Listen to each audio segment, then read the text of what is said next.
So I just did a video not too long ago about what it's like to be 46 and childless. And a woman. You know, I may not like where feminism had gone after first wave feminism. I don't know where the Camille Pollyas are, where all the women who led the charge have gone, but I have my suspicions that they may have gone a similar way as all the once amazing gay men who were leaders. Either they're exhausted, or we forget that they were human beings. You know, Eugene Ionescu said that the supreme trick of mass insanity is that it persuades you that the only abnormal person is the one who refuses to join in the madness of others, the one who tries vainly to resist. We will never understand totalitarianism if we do not understand that people rarely have the strength to be uncommon. You know, men, your need for camaraderie and companionship, for men to be in your life, may in a very real way manifest as without mentors and brothers and bros and friendships, that you can't be all that you would be. And that you, without the father figures and without the teachers and without the male camaraderie, or in some cases with the wrong male camaraderie, you can fall apart.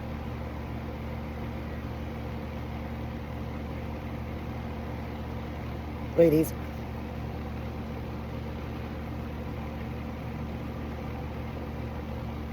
we have something similar. I recently was chatting with someone about how hubris manifests in men and women and what it does, and what the lessons have shown us. Hubris in a man can do with, like, essentially what happened with Fauci, or with many other male, you know, we check our own hubris all the time. You can destroy your enemy, or sometimes can come in handy. Or like Icarus, sometimes you can destroy yourself. Hubris in a woman, you can destroy the world. So maybe, just maybe, sometimes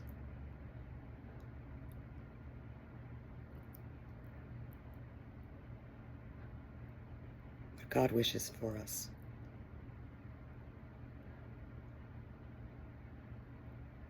isn't the place of a politician to state that makes you a better person for getting it. Maybe, just maybe, liberty in this country, one of the signs that it's broken is that it no longer creates the circumstances that allows us to pursue happiness and live under God. And that it's not the fault of each individual, but maybe the fault of leaders who have thought they could, with hubris, simply, I don't know, treat every single person in this crazy partisan system that we have, that we're pretending is a country when we act this way, as the enemy. Because it's true that even in personal relationships, hubris will turn anybody into their enemy, and worse yet,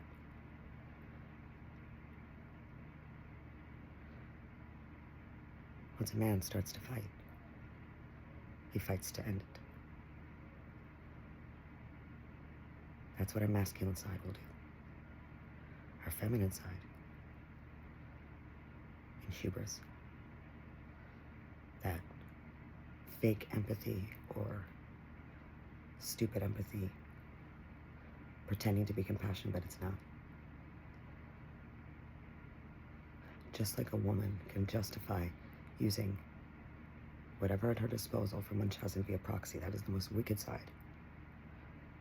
Our empathy will do the same thing. Our egos will subvert anything into their own means.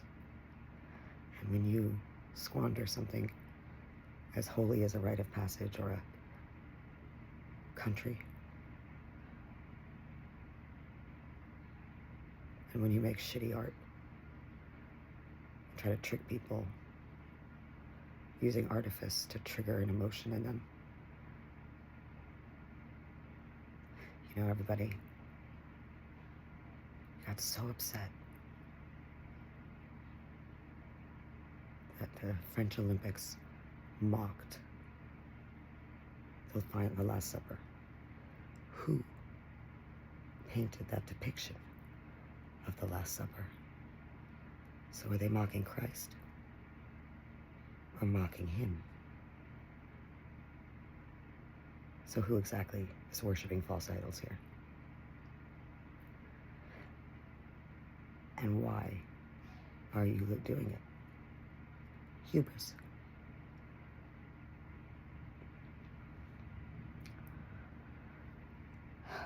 Pride cometh before the fall.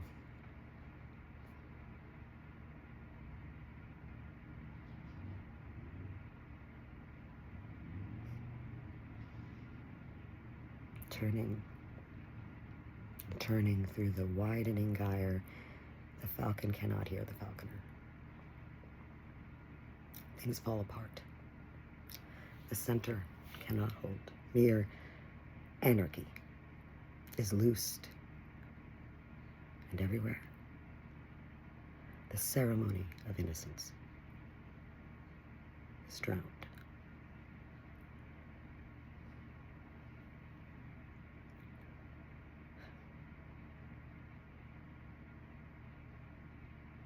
Second coming. No sooner is that word than an image out of Spiritus Mundi boggles my sight. Somewhere in a desert,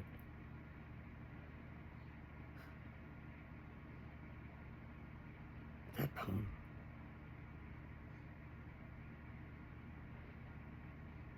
that closes with the best lack all conviction and the worst are full of passionate intensity. That's in the middle.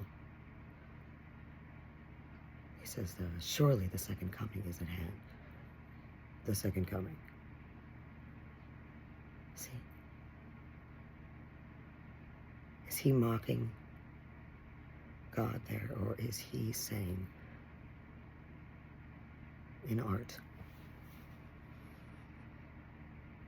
that you are?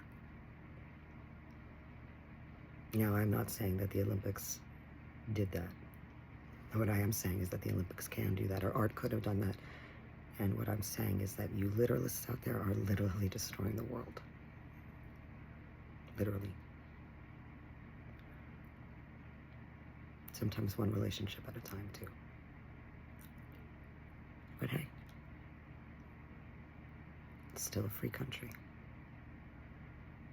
'Cause see, it'll always be. Because you're born free, so you're free to do what you choose.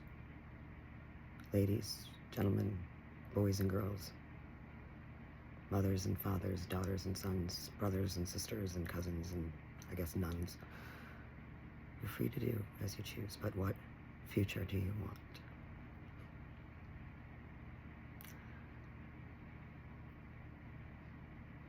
I really wanted to be wrong in May of 2021.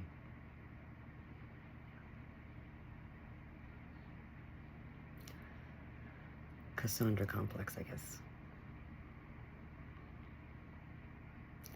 Or maybe it was right. I personally don't get to see it. It's a tough time for me right now.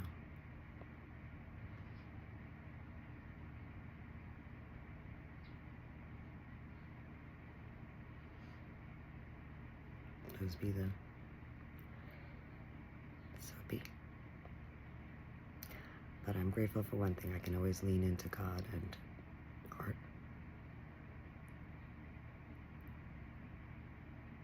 I just think if we did that a little bit more, all of us, maybe it's not so much that it would be an easier time for everyone else. It would certainly be an easier time for those of us who are, I guess, tired.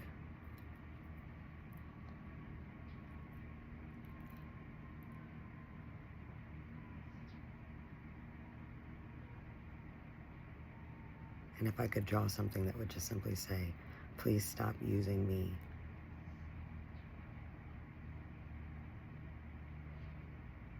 by either telling me what would be a better way to do something, or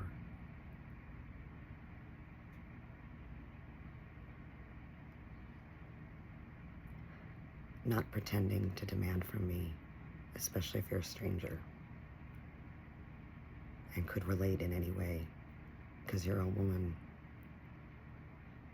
what I'm supposed to do, whether it's vote, deny reality, or defend our gender.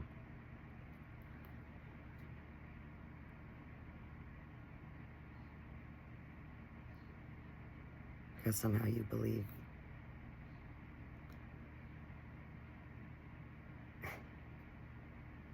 that by my calling you out on it, ladies,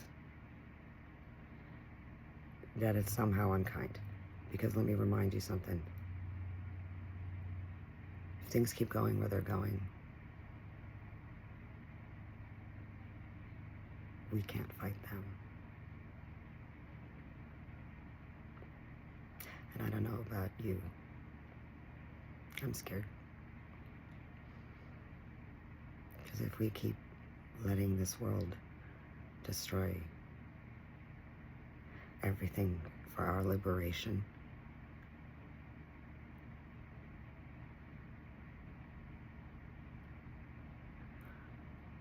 women's lib had nothing to do with women's rights or women's rights, clearly. But we need new women leaders now, real bad. So if you're out there, please speak up, because I'm not very good at this. Or teach me how, because I don't have kids. Maybe I can help.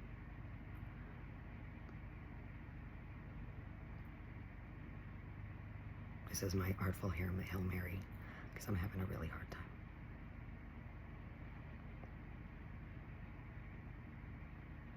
So, please, anyone,